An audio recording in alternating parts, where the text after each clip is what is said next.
It's Richard here. I just drove up here to my favorite video spot. I had inspiration, and that's how it really should go. That's what I'm back to. So when I feel it, I ride it out, or in this case, jump on the motorbike and come on up and do a quick video. This one, the inspiration was I got up this morning, and if you look at the blog, I'm doing this Alexander Cortez's Shred 30 program. It's 30 consecutive days in the gym, and not just doing the girly gay vegan curl, those colorful little curl bars. No, it's serious shit. And today is day 5, and I actually had a great night of sleep last night. So finally, go figure, stop drinking coffee all fucking day long and into the evening, and you sleep better. Have your few in the morning and then knock that shit out. Anyway, so I get up this morning and I've been on Andrew Tate's. If you don't know who Andrew Tate is, just Google it. You can see all the bad shit about him you want, because that's how society works now. The good people, you find all the shit on them. The evil fuckers, you find nothing but good shit about them, because we live in an upside down world, right? And so there's the first thumbs down for the 2 people who thumbs down every video, and this one's public. Most of the videos I'm doing now are unlisted, so they're for members only. So sorry, you 2 thumb downers. Anyway, I get up and there's this email from. I've been on his list since they locked him up, him and his brother in Romania. Without charges. He was in prison, jail for like 90 some days. Then now house arrest, and I guess they finally put out charges, and it's that this guy who's worth $150 million. $150 million. What are the charges? Bringing hot chicks to Romania and having them do TikTok or MyFan videos or something like that, and stealing their TikTok money. A guy who's worth $150 million. Yeah, give me a break. It's going to go nowhere. But they have to. But you know how politics works now.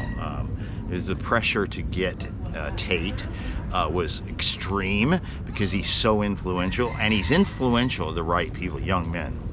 He's influential for young men, and I'm gonna get. That's why the purpose of this video is he has to be stopped, because he's more influential than Joe Biden is, really, and it's more important because it's young men who are going to do something in life, right? I'm talking to the tune of hundreds of thousands who pay him like $50 a month for his website, his business website, right? You watch.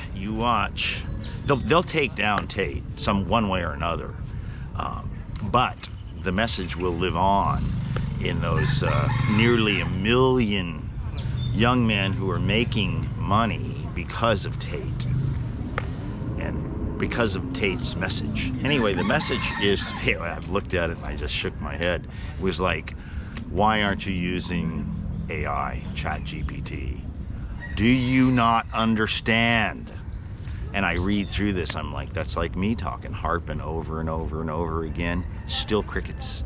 Maybe a few more members who have access to the $20 per month ChatGPT 4.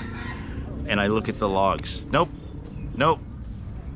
Not going to use it. I don't know why. Do you feel intimidated or something? Or do you understand that actually using AI effectively is hard? It makes shit harder, because you have to outthink it.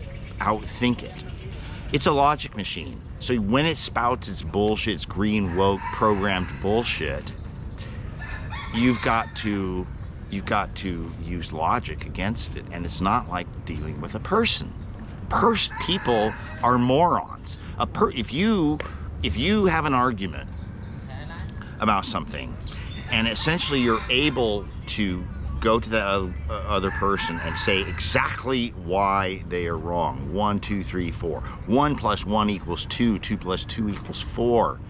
Right? 3 plus 3 equals 6. In that fashion. Duh. And you know what people say? Well, I disagree. Or they'll say, well, I just believe. Because that's how they hold on to their beliefs. The beliefs are a source of strength for them, when in reality, it's what keeps them down. It's what keeps them weak. It's what keeps them going to the refrigerator for the ice cream because their Netflix subscription is current and the lazy boy recliner beckons. So, Tate has been a big inspiration to me because his message is this: get out of your comfort zone and pick something to do that's fucking hard. That's why I've been doing Alexander Cortez's Shred 30 days in the gym in a row. Plus I'm doing it with Whole Foods, and I'm doing it with the 18 to 6 time restricted feeding. That's where you eat within 6 hours and then you're 18 hours of no food, which is hard when you're going to the gym every day and not just fucking around. You're lifting real weight, and then getting up the next day and doing it again. And the one element is good sleep. And so I finally think I've got that sorted with the coffee thing. Anyway, not to prolong this, but just to say, my message is this. My message is this. And I thank Tate for being really. Nothing he said is anything I didn't know. That's not the point. The point is the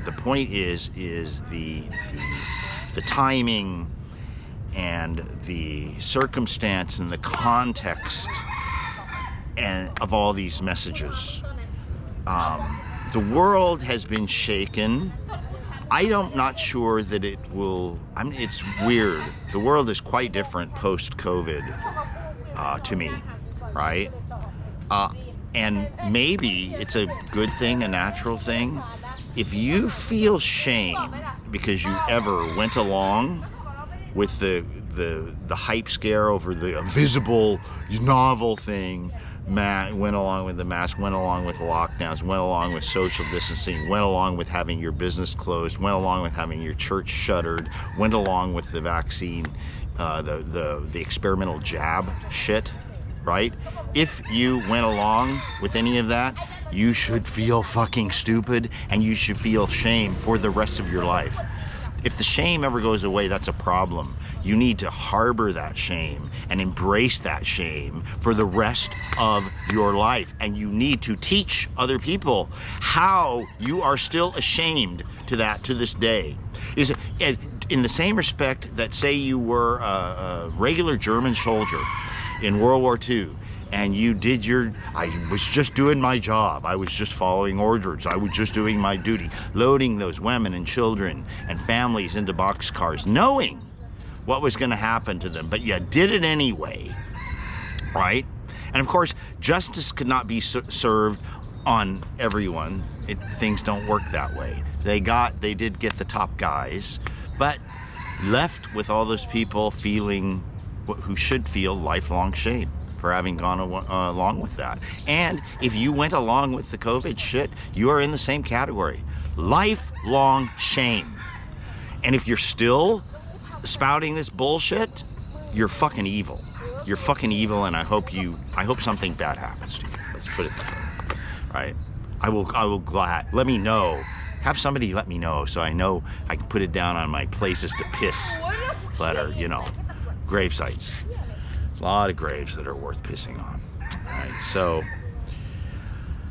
choose something hard. So that's the path to redemption. And I was right about the COVID bullshit from day one, but still, I've been wrong about a lot of other things. And almost 2 more days, and it's month 11 for the booze. I don't know what I'm going to do for the year-long mark, but I'm certainly going to put out an ebook about it. I'm going to put out an ebook about this whole workout program too. I'm in productive mode and I'm doing all this shit. Why? Because it's hard. It's hard. So my number one message to you is this. Think about everything you could do. I could do this, I could do this, I could do this, I could do this, I could do this. Now categorize them in levels of difficulty, from easiest to hardest. Then pick the hardest thing. Pick the 3 hardest things and do them all at the same time.